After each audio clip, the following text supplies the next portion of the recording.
Hello Church, selamat hari Minggu. Hari ini adalah hari di mana kita datang kepada Tuhan, beribadah, meninggikan namanya, mendengarkan Dia berkata-kata kepada kita. Mari kita siapkan hati kita karena ibadah ini sesungguhnya bukanlah tentang kita, tapi tentang Dia yang diagungkan melalui keberadaan kita hari ini. Saya akan membacakan Mazmur bagi kita semua dari Mazmur 149. Ayat pertama saya sampai ayat yang keempat. Saudara boleh membacanya bersama dengan saya. Di layar ada Mazmur yang tertulis. Haleluya. Nyanyikanlah bagi Tuhan nyanyian baru. Pujilah Dia dalam jemaah orang-orang saleh. Biarlah Israel bersukacita atas yang menjadikannya. Biarlah Bani Sion bersorak-sorak atas raja mereka. Biarlah mereka memuji-muji namanya dengan tari-tarian. Biarlah mereka bermazmur kepadanya dengan rebana dan kecapi. Sebab Tuhan berkenan kepada umatnya. Ia memahkotai orang-orang yang rendah hati dengan keselamatan. Saudara kasih dimanapun kau berada hari ini, Tuhan sedang mencari orang-orang yang rendah hati. Orang-orang yang Dia katakan Dia akan mahkotai dengan keselamatan. Mari teman-teman kita datang kepada Tuhan. Mari dengan kerendahan hati kita datang kepada Tuhan, membiarkan Dia sekali lagi menyentuh hati kita. Mari kita ambil waktu tenang di hadapan Tuhan.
Bapa di sorga, kalaulah hari-hari kami seperti sebuah perjalanan, maka hari Minggu adalah hari di mana kami berhenti sejenak dari perjalanan itu untuk beristirahat, untuk makan minuman yang terbaik yang bisa kami dapatkan sehingga tubuh kami bisa pulih, dan di mana kami bisa berjalan lagi di hari-hari berikutnya.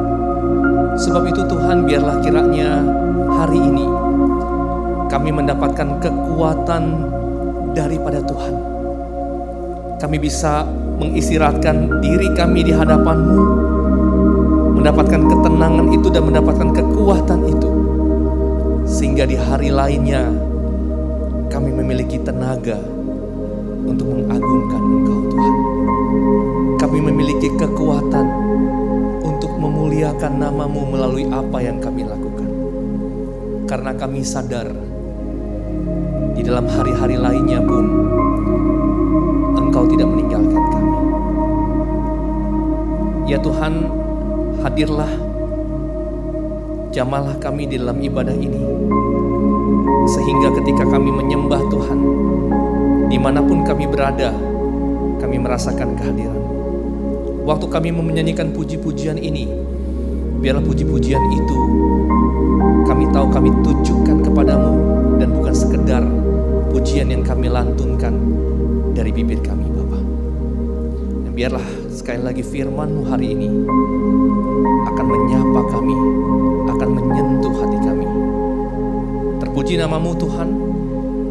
Ini doa yang kami naikkan kepadamu dalam nama Tuhan Yesus. Kami berdoa. Amin.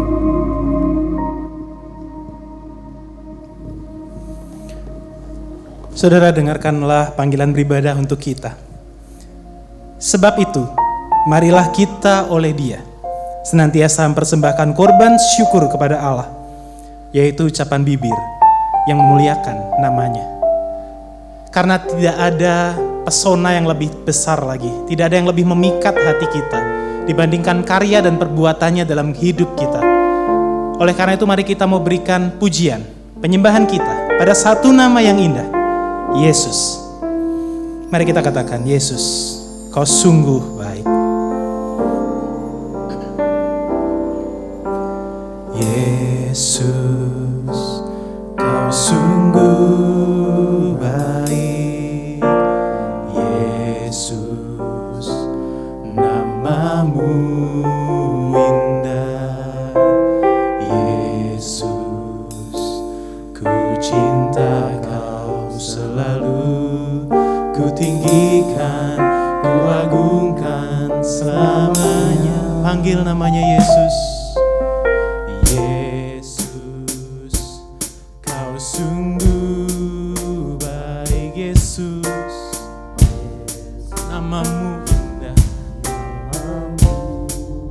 indah. Yesus, ku cinta Kau selalu. Ku tinggikan, ku agungkan selamanya. Ku mau memuji-Mu, ku mau memuji-Mu, ku selalu puji-Mu. Ku mau menyembah, ku selalu sembah-Mu. Kau yang layak terima semua pujian, kemuliaan hanya bagi Tuhan.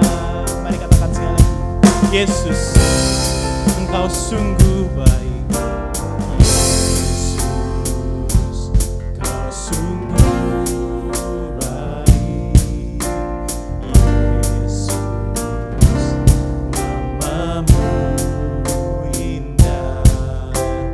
Yesus, ku cinta Kau selalu. Ku tinggikan, ku agungkan selamanya. Ku mau memuji-Mu, ku selalu puji-Mu. Ku mau menyembah, ku selalu sembah-Mu. Kau yang layak terima semua pujian, kemuliaan hanya bagi Tuhan. Semua kemuliaan dan keagungan tertuju padamu, Tuhan dan Rajaku. Segenap jiwa dan nafasku menyembah Yesus yang biru. Semua kemuliaan dan keagungan tertuju hanya padamu. Engkau Tuhan kami, Engkau Raja kami, Tuhan. Segenap jiwa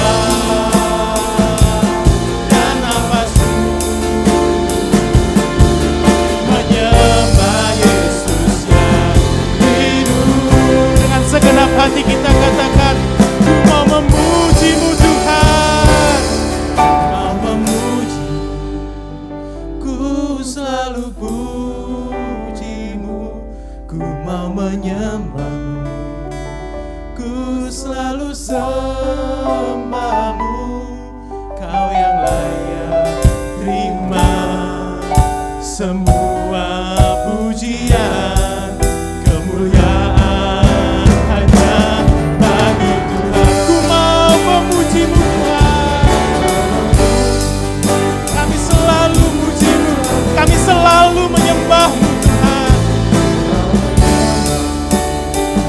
Ku selalu sembah-Mu, Kau yang layak terima semua pujian, kemuliaan hanya bagi Tuhan. Kau yang layak, Kau yang layak terima semua pujian, kemuliaan hanya bagi Tuhan. Katakan sekali lagi, Kau yang layak, Kau yang layak terima semua pujian, kemuliaan hanya bagi Tuhan.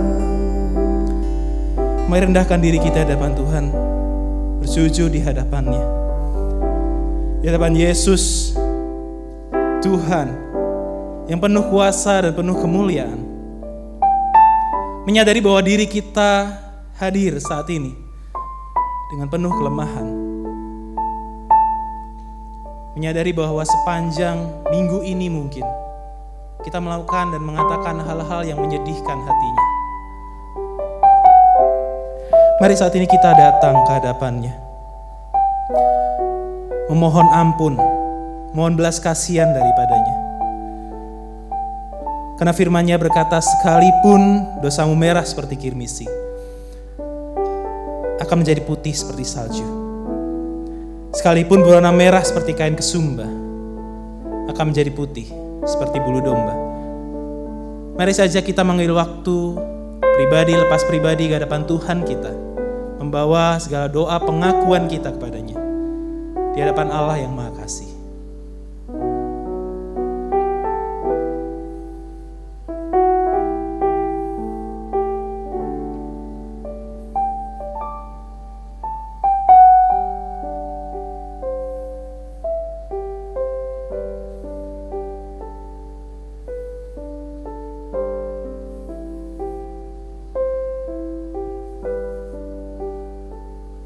Saat ini ya Tuhan, di hadapan-Mu yang penuh dengan kemuliaan, kami datang dengan kerendahan hati kami. Mohon ampun atas setiap dosa dan kesalahan yang kami lakukan pada-Mu Tuhan. Berharap Engkau mau mengampuni dosa kami dan membantu kami Tuhan, untuk hidup lebih baik di hadapan-Mu. Dan saat ini kami juga datang Tuhan, membawa hati kami, segenap jiwa, segenap nafas kami saat ini, untuk memuliakan Tuhan, memuji Tuhan, karena kami sungguh mencintai perbuatan Tuhan dalam hidup kami. Tidak ada hal yang lebih hebat, tidak ada hal yang lebih mempesona daripada itu. Dan untuk itulah saat ini kami bawa seluruh hidup kami, segenap kekuatan kami untuk beribadah pada Tuhan. Dan biar ibadah kami saat ini, dimanapun kami berada, kami boleh bersatu hati, memuji, meninggikan Tuhan, memuliakan Tuhan, dan rindu mendengarkan suara Tuhan. Ini hati kami Tuhan, kami bawa dan persembahkan hanya pada-Mu. Terima kasih Tuhan, terima kasih. Hanya dalam satu nama yang indah, Yesus Kristus, kami berdoa dan mengucap syukur. Amin. Saudara, tidak ada kebanggaan yang lebih hebat dalam hidup kita. Bukan prestasi, bukan harta, namun karena kita miliki Yesus yang sungguh hebat dan sungguh dahsyat. Mari kita mau puji Dia, katakan, ku bangga memilikimu Tuhan. Mari kita bertepuk tangan puji Dia bersama, katakan, kuasa-Mu nyata. Kuasa-Mu nyata dalam ciptaan-Mu, kasih-Mu nyata dalam perbuatan-Mu.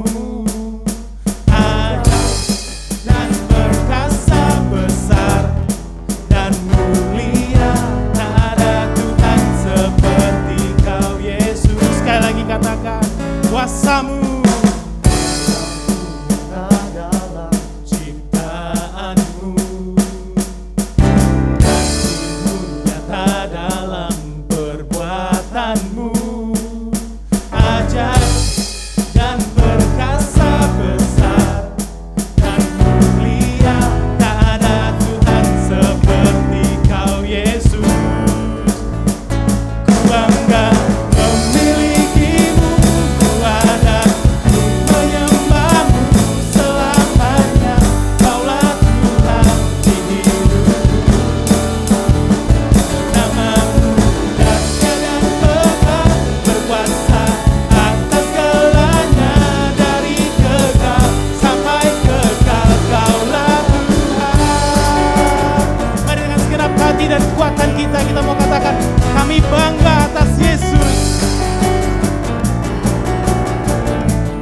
ciptaanmu.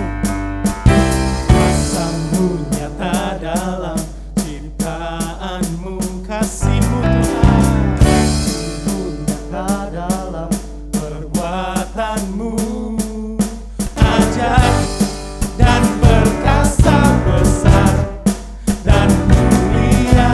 Tak ada Tuhan seperti Kau Yesus. Ku bangga memilikimu, ku ada menyembahmu selamanya.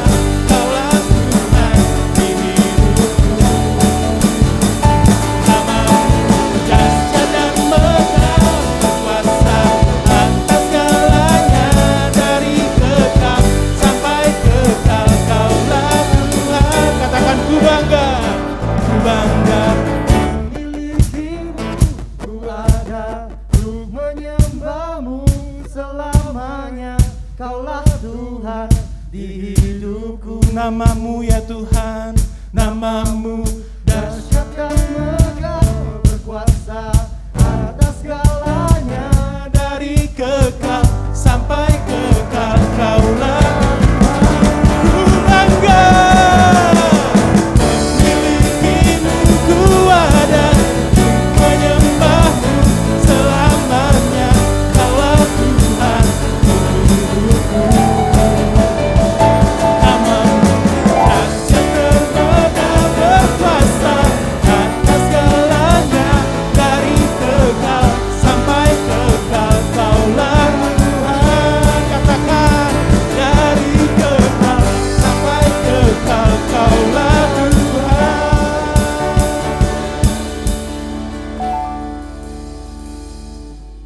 Saudara, kebanggaan kita kadang-kadang menampar saya sendiri, saudara.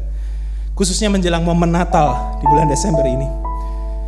Ketika kadang-kadang yang saya lebih harapkan adalah liburan, hadiah, atau Christmas dinner bareng teman-teman saya yang lain. Namun sungguhnya ada anugerah Natal terindah yang diberikan buat kita. Dia yang lahir untuk mati dan menderita buat kita. Dan semua itu karena kita. Mari kita mau nyatakan, mengingatkan lagu ini bahwa Dia datang karena kita.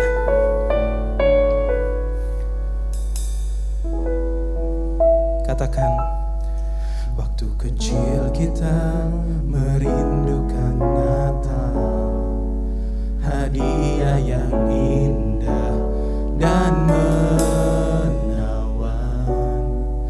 Namun tak menyadari seorang bayi telah lahir, bawa keselamatan untuk manusia. Waktu pun berlalu dan kita pun tahu anugerah terindah dari Bapa yang relakan anaknya disiksa dan disalibkan di Bukit Kalvari karena kasih. Katakan, karena kita Dia menderita,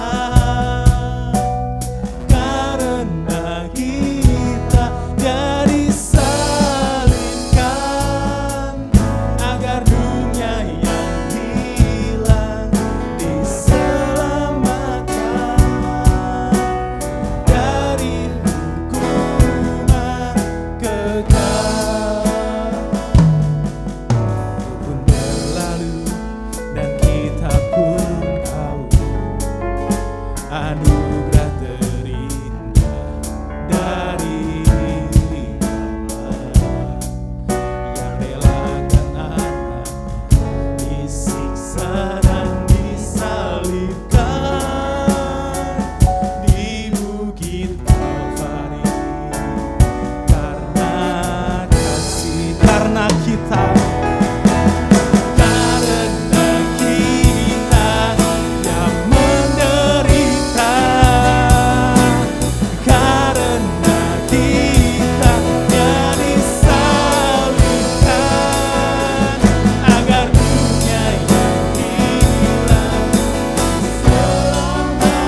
dari hukuman kekal.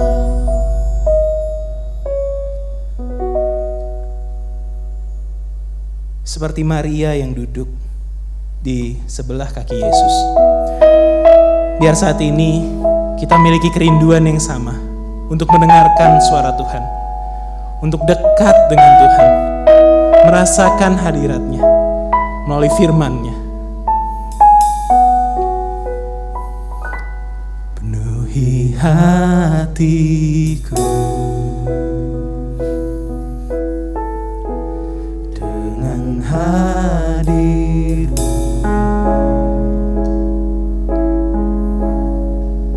ku rindu memandang wajah-Mu, oh Tuhan, di dalam kekudusan-Mu. Bawa ku dekat dalam hati-Mu. Kami rindu mendengar-Mu Tuhan. Ku rindu mendengar suara-Mu, oh Tuhan, di tempat kudus-Mu sekarang. Ku rasakan kasih-Mu dan indahnya kekudusan-Mu. Penuhi dengan kasih-Mu, diam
Kami membuka hati kami Tuhan untuk mendengarkan Engkau berkata-kata kepada kami. Kami membuka pikiran kami untuk dapat menerima pemikiran Tuhan yang akan meng-guide hidup kami, memimpin hidup kami. Dan biarlah kiranya Roh Kudus yang akan membimbing dan menolong kami untuk dapat menerima semua itu dengan lapang dada. Sehingga perubahan hidup kami nyata ya Tuhan, seturut dengan firman yang akan Kau katakan melalui hamba-Mu, Pendeta Angga Putra sebentar nanti. Terima kasih Bapa di sorga, dalam nama Tuhan Yesus kami berdoa. Amin. Rekan-rekan terkasih, hari ini kita mendapatkan kesempatan yang baik untuk dilayani oleh Pendeta Angga Putra, seorang teman diskusi saya yang berpikiran terbuka, melayani sebagai wakil gembala di GBI, Bless Impact Generation, sekaligus anggota Departemen Pemuritan Sinode GBI. Saudara, kita akan mendengarkan firman Tuhan bersama-sama. Mari siapkan hati dan pikiran kita. Kita sambut Pendeta Angga Putra.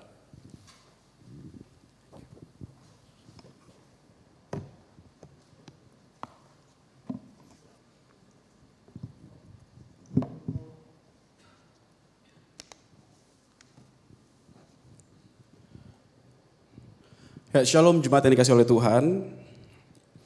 Senang sekali bisa menyapa Anda dari ibadah online hari ini. Saya begitu merasa hangat disambut di tempat ini dan ini adalah kali kedua saya hadir di tempat ini. Thank you Pendeta Ronili sekaligus kakak saya, teman diskusi seperti yang beliau tadi sudah katakan. Seorang hamba Tuhan yang punya hati untuk anak-anak muda, juga pembelajar yang sangat baik dan luar biasa. Saya sangat terberkati oleh kehidupan beliau dan senang sekali kalau hari ini boleh hadir di tempat ini menyapa Anda semua. Selamat hari Minggu, selamat beribadah, God bless you. Tema yang diberikan kepada saya pada siang hari ini adalah tentang The Magnificat. Kita akan belajar beberapa hal tentang nyanyian pujian Maria. Dan kalau kita perhatikan, kita akan membaca dari sebuah perikop yang menarik sekali yang terambil di dalam Lukas 1 ayat 46 sampai 56. Bolehkah kita bersama-sama membukanya di dalam Lukas 1 ayat yang ke-46 sampai yang ke-56. Judul perikopnya adalah nyanyian pujian Maria. Lukas 1 ayat 46 sampai 56. Izinkan saya membacakannya bagi kita semua. Lalu kata Maria, jiwaku memuliakan Tuhan dan hatiku bergembira karena Allah juru selamatku. Sebab ia telah memperhatikan kerendahan hambanya. Sesungguhnya mulai dari sekarang segala keturunan akan menyebut aku berbahagia. Karena yang Maha Kuasa telah melakukan perbuatan-perbuatan besar kepadaku dan namanya adalah kudus. Dan rahmatnya turun-temurun atas orang yang takut akan dia. Ia memperlihatkan kuasanya dengan perbuatan tangannya dan mencerai-beraikan orang-orang yang congkak hatinya. Ayat yang ke-52, ia menurunkan orang-orang yang berkuasa dari tahtanya dan meninggikan orang-orang yang rendah. Ia melimpahkan segala yang baik kepada orang yang lapar dan menyuruh orang yang kaya pergi dengan tangan hampa. Ia menolong Israel hambanya karena ia mengingat rahmatnya seperti yang dijanjikannya kepada nenek moyang kita, pada Abraham dan keturunannya untuk selama-lamanya. Ayat yang terakhir 56, dan Maria tinggal kira-kira 3 bulan lamanya bersama dengan Elisabet lalu pulang kembali ke rumahnya. Kita berdoa. Kepada Tuhan Yesus kami yang mau menjadi broken dan hadir di tengah dunia yang broken. Kepada Tuhan Yesus kami yang mau menjadi broken bagi orang-orang broken seperti kami. Kepada Allah yang seperti itulah kami menyerahkan segala kehidupan kami, segala jiwa kami, segala pikiran kami untuk ditaklukkan oleh kebenaran firman Tuhan. Kami sadar ya Tuhan, tidak ada yang baik dalam diri kami selain Engkau. Tidak ada yang bisa kami banggakan selain kasih karunia dan anugerah-Mu yang besar bagi setiap kami. Roh yang sempurna, tolong kami pada siang hari ini untuk sungguh-sungguh mendengarkan kebenaran firman Allah. Sehingga firman Tuhan yang kami dengar hari ini bukan cuma menguatkan dan menegur kami, tapi sekaligus boleh menggugat setiap cara hidup kami yang salah. Tuhan tolong hamba-Mu untuk berkata-kata sebentar lagi agar seluruh kebenaran ini berasal dari hati Allah dan boleh mengajar setiap kami yang mendengarkan dengan sungguh hati. Karena kami percaya kami memerlukan kebenaran firman-Mu. Dalam nama Yesus Kristus Allah kami yang hidup. Haleluya. Amin. Jemaat sekalian, saya percaya sekali bahwa di penghujung tahun ini, menjelang memasuki tahun yang baru, kita semua memiliki berbagai kekhawatiran di hati. Minimal setidaknya pertanyaan tentang gimana ya tahun depan. Apakah corona sudah hilang? Udah ulang tahun yang kedua, by the way, for your information. Apakah situasi hidup kembali menjadi lebih baik? Dan mungkin berbagai pertanyaan tentang kekhawatiran di hati kita. Belum apa-apa udah ada virus baru, Omikron.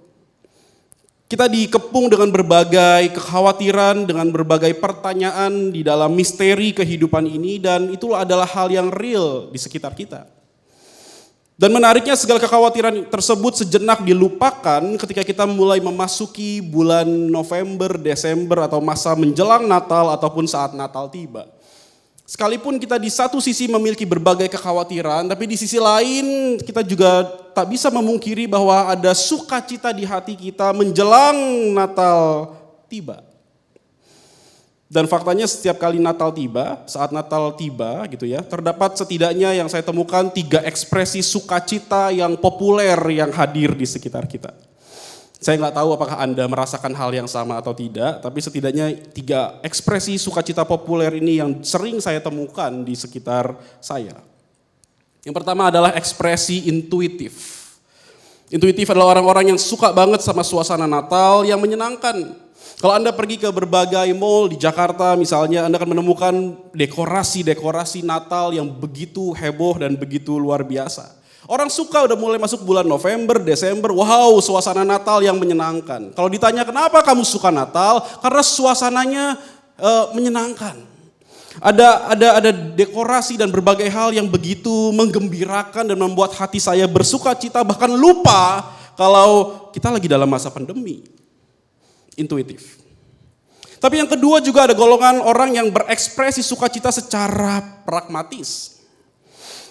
Orang di model kedua ini berbeda dengan orang model pertama. Orang model kedua alias pragmatis ini bahagia karena mungkin melihat berbagai hal yang terjadi di sekitarnya seperti banyak diskon, banyak liburan, wah promo nih, voucher-voucher hotel misalnya. Wah ini saatnya kita bisa cuti panjang sampai sampai tahun baru dan sebagainya. Pragmatis sekali. Saya senang, saya bersuka cita, saya happy karena banyak diskon dan bisa liburan dan lain sebagainya. Pragmatis.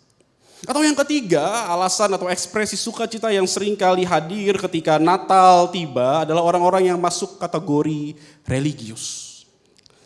Orang religius adalah orang yang sukacita karena juru selamat telah hadir ke dunia. Wow, ini orang muda kalau ditanya, kenapa kamu bersukacita? Karena juru selamat telah lahir ke dunia, Kak. Wow, ini orang yang religius sekali rasanya. Tapi kalau kita bedah sedikit, kalau kita boleh jujur tanya sama orang itu gitu ya. Kalau begitu, kenapa kamu bersukacita atas hadirnya juru selamat ke dunia? Hai orang religius, yang katanya bahkan religius. Ketika kita bertanya kepada mereka, kenapa kamu bersukacita ketika juru selamat hadir ke dunia? Maka mungkin setidaknya mereka punya beberapa jawaban bagi kita. Yang pertama ada orang-orang yang pernah saya tanya hal seperti itu dan dia berkata kepada saya, wah enggak tahu Kak. Soalnya itu sih yang diajarin oleh gereja. Atau yang kedua ketika kita tanya sama orang yang katanya religius itu, kenapa kamu bersukacita karena juru selamat datang ke dunia?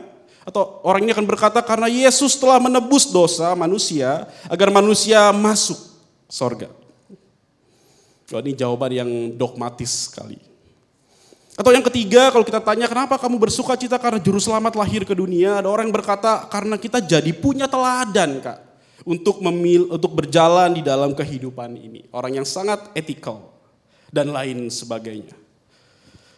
Nah rekan-rekan sekalian, para jemaat pemuda di GP Pemberi Kelapa Gading, hari ini saya ingin mengajak kita untuk merefleksikan lebih dalam tentang apa itu sukacita secara lebih esensial. Kalau Anda hari ini adalah orang-orang yang mungkin masuk kategori intuitif atau pragmatis, atau mungkin Anda anak gereja, religius, mari lihatlah bahwa ada sebuah narasi tentang nyanyian pujian dari seorang perawan yang begitu menggembirakan dan perlu kita pelajari pada siang hari ini. Nyanyian pujian Maria mengajarkan kita banyak hal tentang apa arti sukacita sesungguhnya di dalam menyambut Natal. Hari ini mari kita belajar beberapa gagasan teologis penting dari bersukacita melalui nyanyian pujian Maria. Dalam konteksnya, tadi kita sudah baca Lukas yang pertama ayat 46 sampai 56, kita menemukan di dalam konteksnya nyanyian pujian Maria ini dinyanyikan oleh Maria di dalam kunjungannya kepada Elisabet setelah Maria didatangi oleh malaikat Gabriel. Sebelum dia pergi ke Elisabet, sebelum dia ketemu sama Elisabet dan bercakap-cakap dan menyanyi itu, ternyata Maria itu sebelumnya dia didatangi oleh malaikat Gabriel dan dia diberi sebuah berita yang mengagetkan luar biasa. Dalam Lukas 1:8 kita menemukan bahwa si malaikat ini berkata kepada Maria, "Salam kepada engkau yang dikaruniai." Di dalam NIV disebutkan bahwa the angel went to her and said, "Greetings you who are highly favored. The Lord is with you." Rekan-rekan sekalian, kata highly favored menjadi kata yang membolding, menebal di dalam pembacaan teks bagi saya. Bagi banyak orang, keadaan sukacita adalah kondisi highly favored. Kondisi high, kamu yang dikaruniai, highly favored. Bagi banyak orang, keadaan sukacita adalah mungkin kondisi yang highly favored dalam pengertian punya harta. Bagi banyak orang, highly favored itu mungkin punya wajah yang ganteng.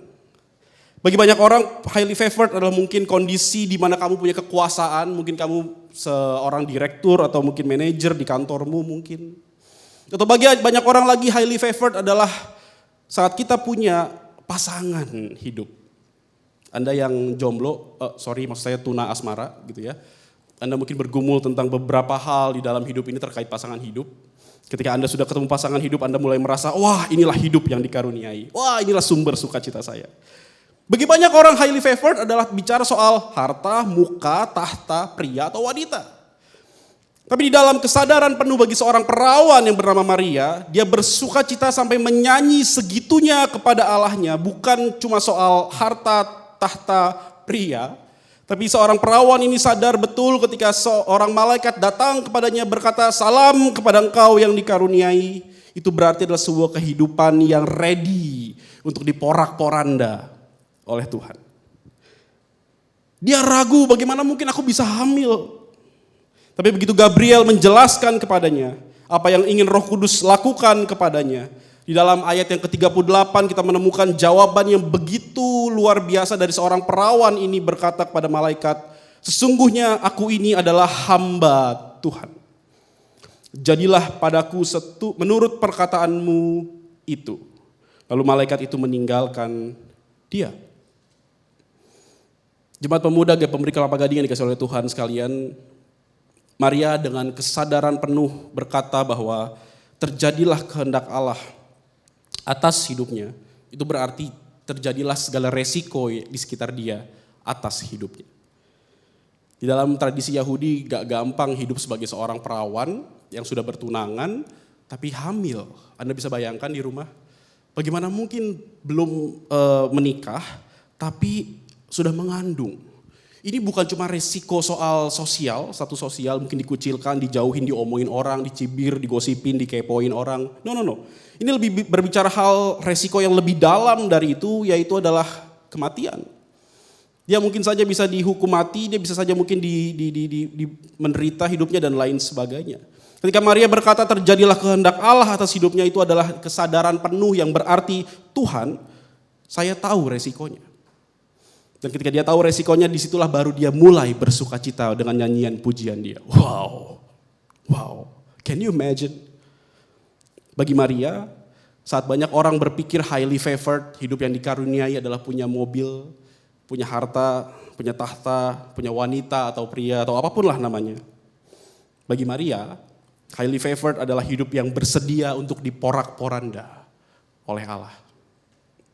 Suatu kehidupan yang dibentuk dan diisi suka-suka Tuhan, bukan suka-suka kita. Maria paham betul bahwa sukacita tertinggi bukan bergantung terhadap mood. Kadang-kadang kita senang atau enggak, sukacita atau enggak bergantung mood sekali.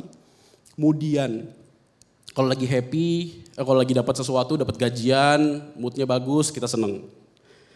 Atau menurut perkataan orang lain, saat orang puji kita, wah kamu pelayanannya bagus loh. Oh baju kamu bagus hari ini. Oh rambutmu itu loh di salon mana, aku mau dong bagus loh. Kita baru happy, baru sukacita itu lahir. Ataupun kondisi kehidupan yang sulit. No. Tapi Maria paham betul bahwa ketika sukacita tertinggi itu lahir dari juru selamat yang lahir ke dalam dunia melalui rahimnya. Wow. Wow. Dan nyanyian pujian ini lahir dari kesadaran penuh bahwa Maria hanyalah hamba Allah dan dialah sang Allah. Rekan-rekan pemuda sekalian, kita belajar dari nyanyian pujian ini secara konteks kita menemukan bahwa kita belajar bahwa Tuhanlah yang Allah, kitalah yang manusia. Jangan dibalik. Maka kalau gitu, saya punya pertanyaan yang signifikan pada siang hari ini adalah, kok bisa Maria begitu bersukacita ya? Padahal ada resiko yang begitu besar di tengah kehamilannya itu, yang seperti saya sebutkan tadi. Kalau kita melihat secara detail dalam ayat 46 sampai 50, kalau Anda membuka di ayat yang tadi, ayat 46 sampai 50, Maria menghubungkan antara bagaimana sukacita atau gembira di hatinya karena juru selamat ini telah lahir. Dan kalau kita perhatikan secara detail di dalam konteks ayat ini, dalam narasi teks ayat ini, menunjukkan bahwa sukacita yang sejati itu lahir bukan karena mood kita, bukan karena kondisi sulit di sekitar kita, bukan karena mungkin perkataan orang lain yang seringkali mendrive hidup kita. Tapi sukacita yang sejati ini lahir karena sang juru selamat bersedia hadir melalui sang rapuh. Siapa? Maria. Seorang perawan yang rapuh, yang mungkin sekali jatuh ke dalam dosa, tapi Allah memilih dia dan juru selamat bersedia hadir melalui sang rapuh itu. Bicara kerapuhan, saya jadi ingat kalimat dari seorang teolog bernama Sturla Stalset di dalam tulisannya tentang The Ethics of Vulnerability. Sturla Stalset menyebutkan bahwa kerapuhan merupakan kondisi tak terelakkan dari relasionalitas. Mereka yang berelasi dengan yang lain, mungkin berelasi dengan Allah, ataupun dengan sesamanya, ciptaan, haruslah rela untuk hidup di dalam kerapuhan. Kalau Anda baca di dalam teks ini, dalam narasi ini, Maria membukanya dengan hati yang sangat gembira, bersukacita. Bukan karena moodnya, bukan karena perkataan Elizabeth kepadanya, bukan juga karena kesulitan yang menimpanya ataupun resiko yang ada di sekitarnya yang mengepung dia hari-hari itu. Tapi dia bersukacita from the center of her being karena Allah peduli terhadap manusia sang rapuh itu, yaitu Maria itu sendiri. Allah Sang Agung bersedia menjadi rapuh bagi dunia yang rapuh melalui rahim manusia yang rapuh. Jemaat sekalian, kalau Anda pergi ke gereja di Turki, salah satu gereja di Turki, saya lupa nama gerejanya, tapi di gereja besar yang cukup besar itu, seorang dosen saya pernah menyebutkan dan bercerita bahwa kalau Anda pergi ke sana, Anda akan melihat dekorasi di langit-langit yang begitu indah. Ada dua gambar yang besar sekali. Gambar pertama adalah tentang gambar Yesus Kristus, anak Allah itu. Dan di samping gambar Yesus ada tulisan Hekora ton zonton, artinya wadah dari semua yang hidup.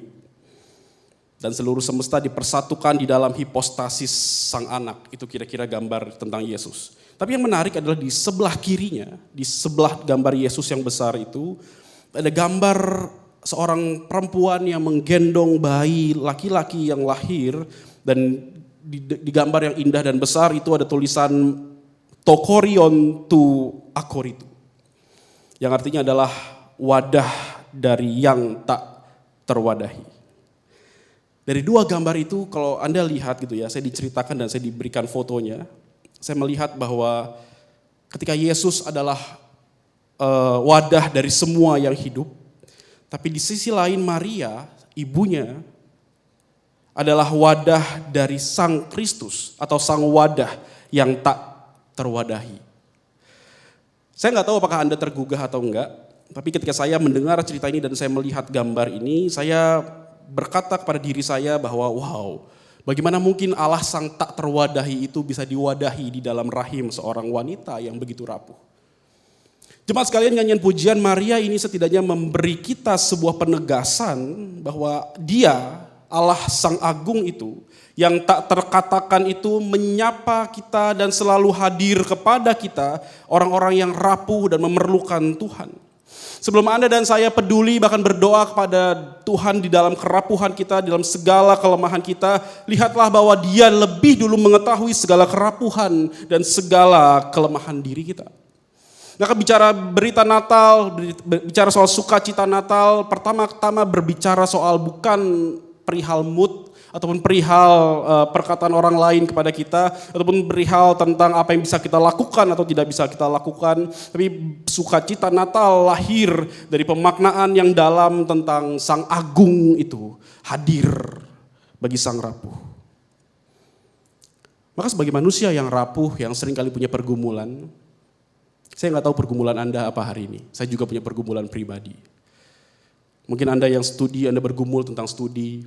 Mungkin Anda yang punya pergumulan ekonomi hari-hari ini. Gimana ya mau kuliah nggak bisa bayar. Gimana ya uang kos mungkin udah mau habis. Gimana bayar kos bulan depan. Atau mungkin Anda bergumul tentang kesehatan. Gimana ya papa mama sakit. Atau familymu. Papa mama yang selalu berantem gak pernah berhenti mau cerai dan sebagainya. Kehidupan yang rapuh dan broken itu seolah tidak ada yang memahami kondisimu hari ini. Tapi lewat nyanyian pujian Maria, bagaimana Maria bersukacita from the center of her being.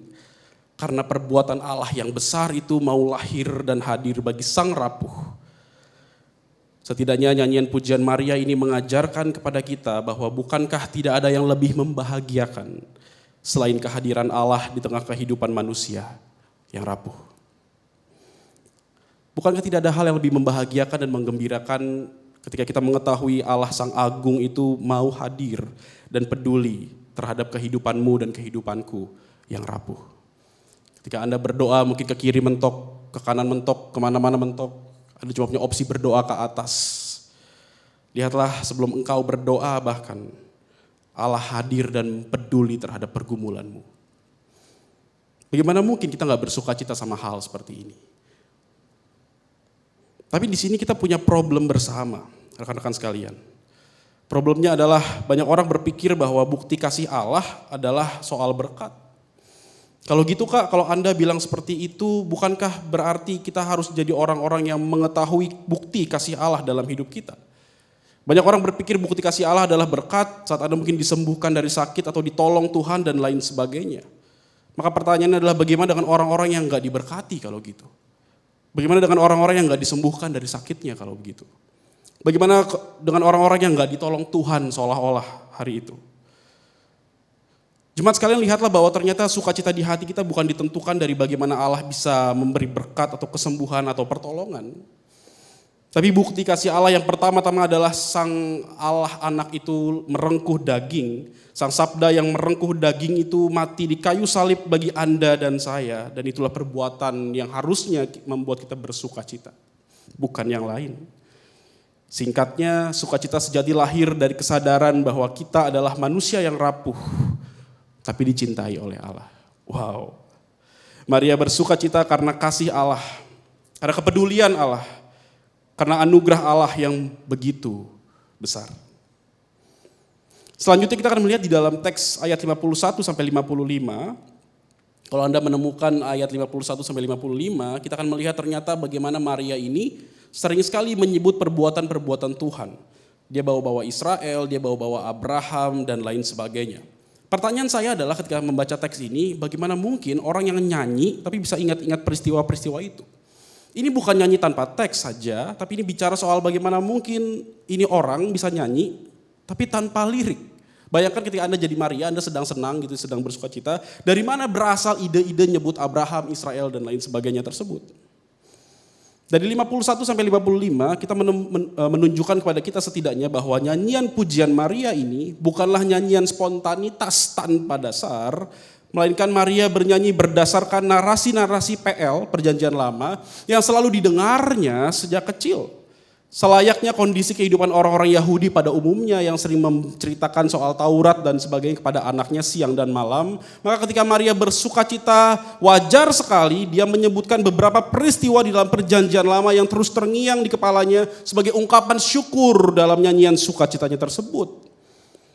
Maka dari sini kita menemukan sebuah gagasan teologis yang penting sekali bahwa sukacita kita dalam memasuki setiap apapun aspek kehidupan yang baru mungkin, tahun yang baru, jadi mahasiswa baru, masuk ke gereja yang baru, dapat pasangan yang baru mungkin kalau Anda yang bergumul tadi pacaran dan sekarang mau masuk dalam pernikahan, lihatlah setiap kali masuk ke sebuah fase hidup yang baru, sukacita tidak ditentukan dari berbagai hal di hidup kita, tapi sukacita ditentukan dari bagaimana kita berelasi dengan firman Allah. Sukacita untuk memasuki tahun yang baru tidak ditentukan secara intuitif, tidak ditentukan secara pragmatis, tidak ditentukan bahkan secara religius. Ada orang berpikir semakin banyak melakukan ritus agama, maka hidupnya semakin tenang. Ada orang berpikir semakin banyak nyanyi lagu rohani, semakin tenang hidupnya. Apa iya? Tapi ketahuilah bahwa sukacita yang sejati itu lahir dari seberapa jauh kedalaman relasi kita dengan Allah dan firman-Nya. Maria mengingat narasi-narasi PL yang begitu lekat di kepalanya, di dalam pikirannya ketika dia bersukacita. Ini bukan nyanyian spontanitas tanpa dasar, tapi lihatlah bahwa dia punya relasi yang karib dengan kebenaran firman Allah. Maka ketika dia bersukacita, yang lahir dari mulutnya adalah firman Tuhan. Dan bicara soal relasi kepada Tuhan, relasi kepada firman Tuhan, saya jadi teringat tulisannya Tim Keller dalam Gospel in Life, kalau Anda punya bukunya yang bagus itu, dia menyebutkan, ketahuilah ada 3 cara berelasi dengan Allah, kata Tim Keller. Yang pertama, orang-orang yang melakukan kehendak Allah. Yang kedua, orang-orang yang menolak hukum Allah dan hidup menurut standar diri sendiri. Yang ketiga, Tim Keller berkata bahwa orang-orang yang berelasi dengan Allah adalah orang-orang yang juga mematuhi hukum Allah dengan menjadi sangat rohani dan bermoral tinggi, sehingga merasa layak untuk diselamatkan. Dan orang yang ketiga ini biasanya ada di gereja. Orang-orang yang merasa bahwa aku sudah patuh sama hukum Allah, aku udah dengerin kata-kata pendeta di gereja, aku udah pelayanan dari Senin ketemu Senin lagi, bahkan komsel lah, KTB lah, rapat lah, inilah, doa lah, latihan musik lah, aku udah paham semua, aku udah lakuin semua, bahkan tanpa aku ibadah ini gak akan jalan. Siapa yang dekor ini, siapa yang main musik di sini, siapa yang atur direct ini semua ibadah, aku loh ini. Sehingga dia merasa layak untuk diselamatkan. Nah, Tim Keller berkata bahwa ini adalah cara pikir yang salah, karena seharusnya ketika kita berelasi dengan Allah, bukan kita berkata seharusnya kita yang melakukan ini semua, tapi ini semua bisa terjadi karena Allah. Maka bicara berelasi dengan Allah adalah orang-orang yang senantiasa melakukan kehendak Allah. Dan rekan-rekan sekalian, bicara soal melakukan kehendak Allah, saya teringat kalimat dari Søren Kierkegaard dalam tulisannya The Concept of Anxiety. Kierkegaard menyebutkan bahwa setiap orang yang diberi anugerah oleh Tuhan yaitu angst. Apa itu angst? Kegelisahan rohani. Jadi bicara relasi sama Tuhan, bicara hubungan dengan firman Tuhan, itu gak pernah lepas dari yang namanya angst. Dalam bahasa Denmark dia mengartikan kegelisahan rohani. Dan kegelisahan rohani ini akan terus menuntun kita untuk mencari dan mengenal Allah dan kehendaknya. Maka lihatlah setiap orang Kristen yang dipanggil menjadi murid Tuhan, menjadi anak Tuhan, sukacita di hati kita gak pernah lahir dari apa kata orang lain, gak pernah digerakkan dari bagaimana mood kita hari itu, gak pernah digerakkan oleh bagaimana orang lain mungkin berkata-kata tentang diri kita. Atau gereja memerintah kita. Tapi lihatlah sukacita yang terbesar yang di hati kita lahir itu karena kita berelasi dengan firman Allah. Karena ada kebenaran yang kita tanyakan sama Tuhan. Ada firman yang menggugat hidup kita dan di sanalah kita mengalami sukacita. Karena dialog-dialog bersama dengan Allah itu. Rekan-rekan sekalian, kalau Anda pernah lihat sebuah stiker, mungkin stiker ini sering nempel di dashboard motor. Tulisannya Jesus is the answer. Pernah lihat stiker itu? Banyak banget di motor, di mobil, Jesus is the answer. Biasanya nempel itu orang Kristen nih mobilnya, ketahuan atau motornya. Tapi ketahuilah ternyata Yesus itu bukan cuma jawaban. Yesus itu bukan cuma answer dalam kehidupan kita. Tapi Jesus is the question also. Yesuslah tempat kita mempertanyakan berbagai hal, Yesuslah tempat kita menggugat banyak hal di hidup kita. Kenapa kalau Tuhan baik ada COVID-19? Kenapa hari ini kalau saya udah pelayanan tapi papa saya gak kunjung sembuh dari sakit dan sebagainya dan sebagainya. Maka dari pertanyaan dialektis itulah lahir sukacita yang sesungguhnya karena kita bergumul dengan Allah secara genuine. Maka bicara cinta Tuhan gak boleh cuma lahir dari apa kata pendeta saja. Tapi cinta Tuhan harus lahir dari pergumulanmu yang genuine antara engkau dengan firman-Nya. Bagaimana mungkin sukacita itu lahir di hati kita kalau kita gak pernah punya kegelisahan rohani hari itu. Ketika Anda sudah jadi orang Kristen bertahun-tahun, ketika Anda mau tidur malam, Anda berpikir apakah tadi saya salah ya marah-marah. Ada orang sudah Kristen bertahun-tahun tapi pornografinya jalan terus. Ada orang udah Kristen bertahun-tahun tapi ngomongin orang gak pernah berhenti, gosip terus. Ada orang udah Kristen bertahun-tahun tapi kepahitan di hati gak pernah hilang. Aku kalau disuruh pelayanan aku oke lah, tapi suruh maafin dia, ntar dulu. Ada orang yang udah Kristen bertahun-tahun dia berkata aku menyerahkan segalanya kepada Tuhan, tapi dompetnya aku yang atur, bukan Tuhan yang atur. Teman-teman, Tuhan bukan cuma jawaban bagi hidup kita. Jesus is not only the answer for our life, tapi Jesus is the question also. Yesuslah tempat kita mempertanyakan, menggugat, menggumuli berbagai misteri kehidupan di sekitar kita. Maka di dalam pergumulan setiap kita, disitulah sukacita lahir. Ketika Anda bertanya kenapa ya Tuhan baik, tapi kok ada bencana. Kenapa ya aku sudah pelayanan berkali-kali bertahun-tahun jadi anak Tuhan, tapi hidupku gini-gini terus. Kerjaan aja susah carinya. Di tengah pergumulan yang genuine itu ketika engkau menghampiri firman Tuhan, engkau mendalami firman Tuhan secara genuine, lihatlah sukacita itu lahir di situ. Tempat kita bertanya dan menggugat banyak hal di dalam kehidupan ini. Pertanyaan saya hari ini adalah, apakah sumber sukacita kita hari ini? Apakah hadirnya Sang Juru Selamat di dalam kehidupan kita yang rapuh tak cukup untuk membuat kita bersukacita? Dan apakah masih ada kegelisahan rohani setelah bertahun-tahun menjadi orang Kristen di dalam kehidupan kita? Rasanya saya udah gak pernah gelisah rohani tuh Kak. Jemaat sekalian, saat orang berpikir sukacita berarti menegasi atau menghilangkan kegelisahan, dari nyanyian pujian Maria kita belajar sebaliknya. Justru sukacita berbanding lurus dengan kegelisahan rohani. Saat Anda gelisah jadi orang Kristen tapi hidupnya gak benar. Saat Anda gelisah jadi orang Kristen udah pelayanan tapi masih sombong hidupnya.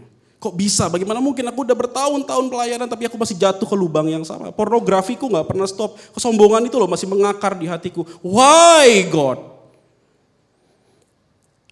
Di tengah pergumulan itulah sukacita sejati lahir. Di tengah kegelisahan rohani itulah sukacita itu lahir. Karena kita tahu bahwa kita gak ditinggal sendirian. Tuhan bersama dengan kita di tengah segala pergumulan hidup kita. Kita berdoa.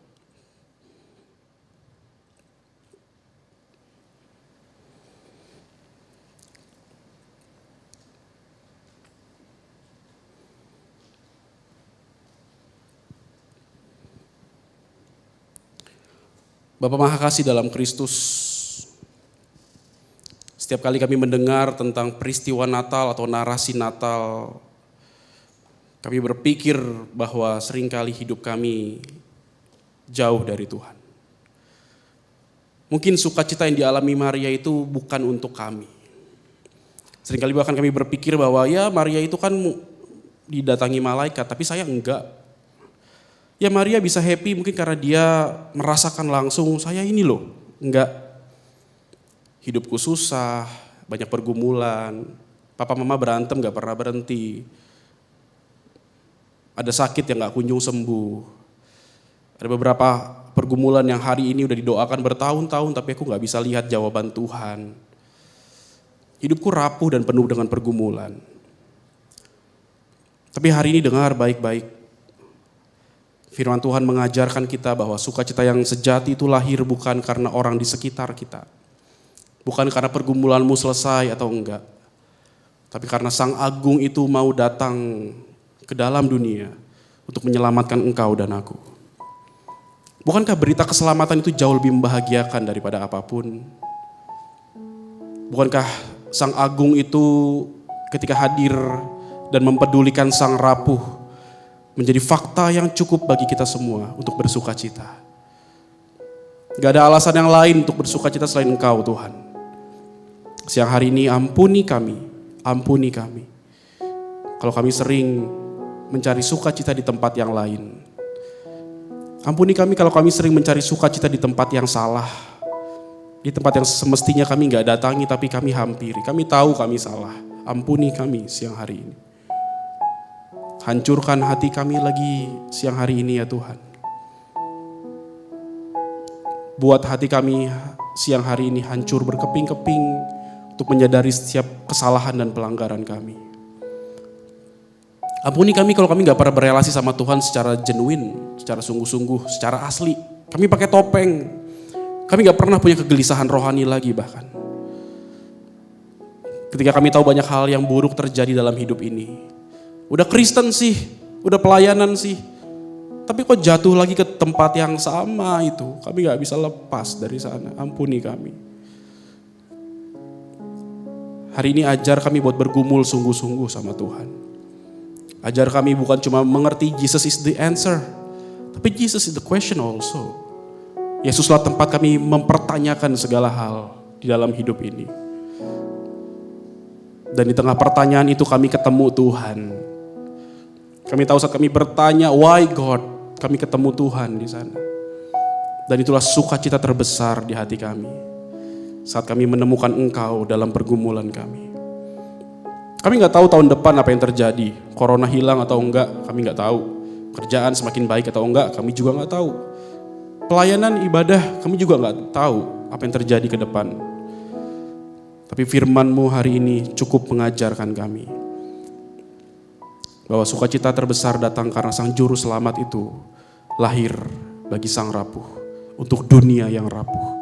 Untuk menyelamatkan kami semua di tengah kerapuhan dan pergumulan kami. Ampuni kami Tuhan. Ampuni kami kalau kami seringkali jadi orang-orang yang menduakan Tuhan. Kami melihat Kristus bukan jadi sosok yang menarik bagi hidup kami.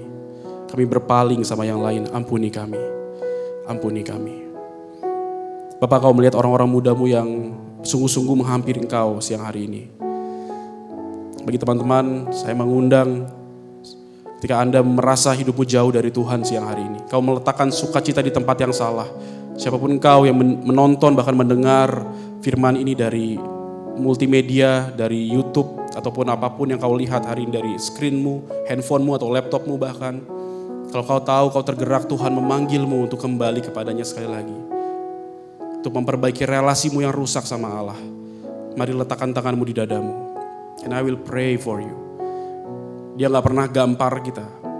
Dia cuma tepuk pundak kita dan berkata, nak, balik ke hadiratku. Back off, kembali. Kalau engkau orangnya, mari letakkan tangan di dadamu and I will pray for you. Tuhan melihat setiap orang yang meletakkan tangan di dadanya. Orang-orang muda yang mau sungguh-sungguh sama Tuhan. Orang-orang muda yang menyadari setiap kesalahan, pelanggaran, bahkan sering meletakkan sukacita di tempat yang salah. Kami bergantung sama mood kami. Kami bergantung sama perkataan orang-orang di sekitar kami. Kami merasa kami gak cukup baik kalau orang belum berkata baik tentang kami. Ampuni kami, ampuni kami. Kami menggantikan Engkau dengan banyak hal yang fana di sekitar kami. Ampuni kami. Siang ini Roh Kudus, hamba berdoa Tuhan jamah satu persatu anak-anak-Mu yang meletakkan tangan di dadanya. Dan biarkan Tuhan jamah mereka. Hancurkan hati mereka 1 juta keping siang hari ini. Agar ada hati yang baru dibangun di atas hati yang hancur. Agar mereka bersuka cita karena mereka bergelisah rohani bersama dengan Tuhan. Jamah mereka Tuhan, tolong mereka.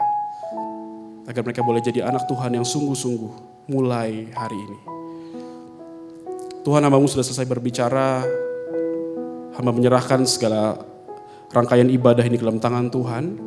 Dan kiranya Tuhan yang boleh terus memimpin gereja ini agar sesuai dengan kehendak Tuhan. Bagi-Mu segala kemuliaan kekal selamanya. Amin. Tuhan Yesus memberkati.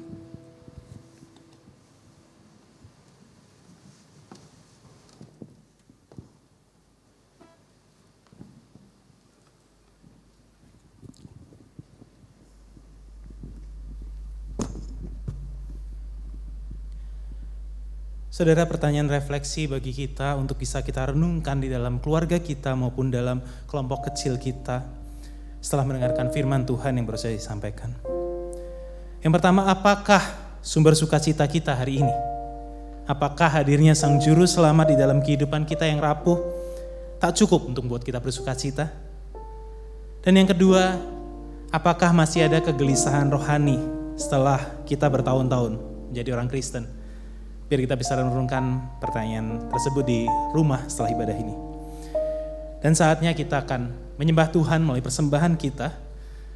Bapak Ibu Saudara bisa menyampaikan persembahan melalui QR yang ada di layar maupun nomor rekening yang sudah ada di layar juga. Dan biar persembahan yang kita kirimkan itu merupakan wujud ucapan syukur dan juga penyembahan kita pada Tuhan. Dan mari saat ini sebelum kita mempersembahkan persembahan kita, saja kita mengambil satu sejenak, kita rendahkan diri dan hati kita di hadapan Tuhan.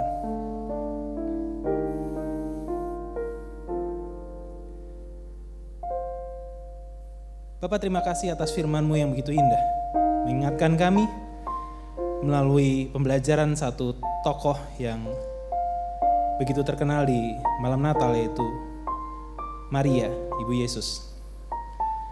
Kami diingatkan bahwa sukacita yang sejati tidaklah berdasarkan pada hal-hal yang duniawi, namun pada pekerjaan tangan Tuhan yang melalui kami terjadi di depan kami. Dan biar saat ini kami mau merasakan bahwa kasih Tuhan begitu besar dalam kehidupan kami dan kami rindu memberikan yang terbaik buat Tuhan. Tidak hanya persembahan kami, tidak hanya harta benda kami, namun juga hati kami, hidup kami. Kami mempersembahkan buat Tuhan. Ini doa kami, ini ucapan syukur kami Tuhan yang kami naikkan dalam satu nama, Tuhan Yesus Kristus. Amin. Mari kita mau tidak hanya membawa harta benda kita pada Tuhan, tapi juga hati kita. Kita rindu mencintai seluruh pekerjaannya, mengabdikan hidup kita seturut dengan rencana Tuhan. Karena Dialah penulis hidup kita. Kaulah penulis hidupku, Kau buat segalanya baru. Engkau di dalamku Tuhan, Engkau di ku ada dalam, tak ada yang tak mungkin bagiku. Ku dicipta untukmu, untuk membawa namamu. Engkau di dalam kami Tuhan, Engkau di ku ada dalam. Kini ku datang mencari wajah-Mu, mengasihi-Mu selalu dengan segenap hatiku, mencintai seluruh perbuatan-Mu, mengabdikan hidupku sesuai rencana-Mu.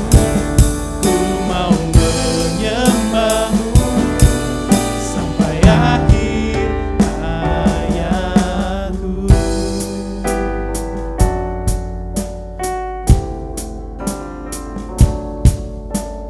Kau memahami hatiku, hanya Kau yang mengertiku selalu. Engkau di dalam dan ku ada dalam.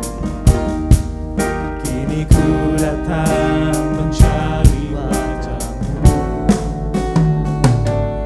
mengasihi-Mu selalu dengan segenap hatiku, mencintai seluruh perbuatan-Mu, mengabdikan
sesuai rencanamu, ku mau menyembahmu sampai akhir hayatku.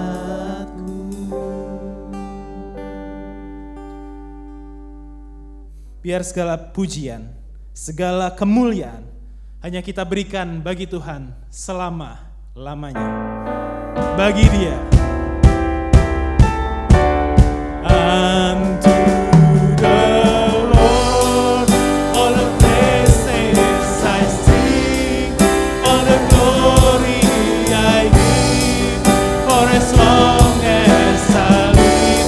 Unto the Lord all the praises I sing, all the glory I give, forevermore.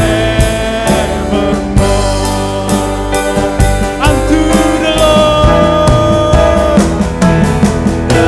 Lord, all the praises I sing, all the glory I give, for as long as I live.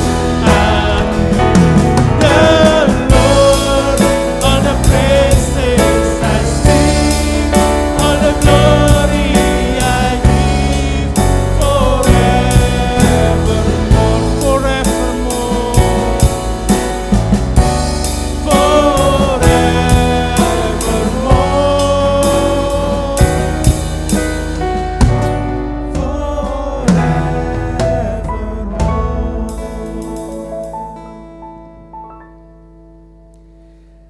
Jemaat yang terkasih, jadilah pribadi-pribadi yang rendah hati, yang mengasihi Tuhan dengan sepenuh hati.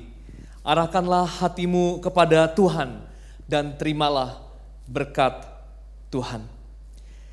Kiranya kasih dari Allah Bapa menjadi penanda hidupmu, damai yang berasal dari Kristus memenuhi hatimu, dan kiranya Roh Kudus menyatakan pimpinannya dalam hidupmu sehari-hari, sehingga engkau menjadi pelaku firman Tuhan. Kiranya Allah Tritunggal menyertaimu dari hari ini sampai Maranatha. Amin.